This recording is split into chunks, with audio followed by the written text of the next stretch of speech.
காஞ்சிபுரம் தென்னிந்திய திருமண அமைப்பாளர்கள் சங்கம் சார்பில் 14வது மாத ஆலோசனை கூட்டம் மாநில தலைவர் ராஜேந்திரன் தலைமையில் மாநில செயலாளர் நாராயணசாமி, மாநில பொருளாளர் கோகிலா முன்னிலையில் தனியார் திருமண மண்டபத்தில் நடைபெற்றது.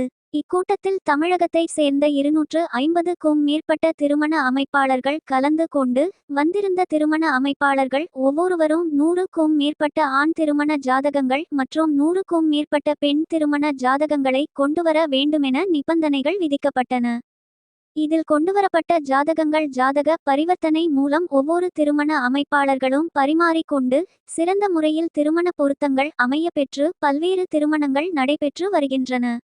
இக்கூட்டத்தில் கலந்து கொண்ட திருமண அமைப்பாளர்கள் வாரிய உறுப்பினர்களாக தங்களை இணைத்து கொள்ள சிறப்பு முகாம் அமைக்கப்பட்டு, அவற்றில் அரசு உதவித்தொகை, ஓய்வூதியம் பெறுபவர்கள் இல்லாமல் மற்றவர்களுக்கு வாரிய உறுப்பினர்களாக சேர்ந்து பல்வேறு அரசு திட்டங்களை பெற்று பயனடையுமாறும் தெரிவித்தனர்.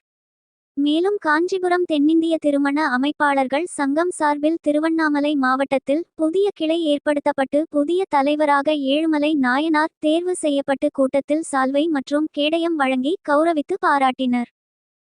இந்நிகழ்ச்சியில் சட்டாலோசகர் பாரத் மற்றும் துணைத் தலைவர்கள் பலராமன், மணி, சாமி, தியாகராஜன், எழிலரசன், கௌரவ தலைவர்கள் சுந்தரமூர்த்தி, கெங்கன், துணை செயலாளர் முனுசாமி, இணை செயலாளர் பத்மநாபன், மகளிர் அணி தலைவர் தமிழ்ச்செல்வி, சுந்தரி, மகளிர் அமைப்பு செயலாளர்கள் பரமேஸ்வரி, கமலவேணி, மகளிர் அணி இணை செயலாளர் மல்லிகா மற்றும் செயற்குழு உறுப்பினர்கள் சோலைராஜ், ஜீவானந்தம், பூசாமி, ரங்கநாதன், ஆனந்த், செல்வம், குருமூர்த்தி, சரவணன், சுப்பிரமணி, இமாச்சலன் சம்பத், சுந்தரமூர்த்தி, சக்கரபாணி, ரங்கநாதன் மற்றும் சங்க உறுப்பினர்கள் கலந்து கொண்டனர்.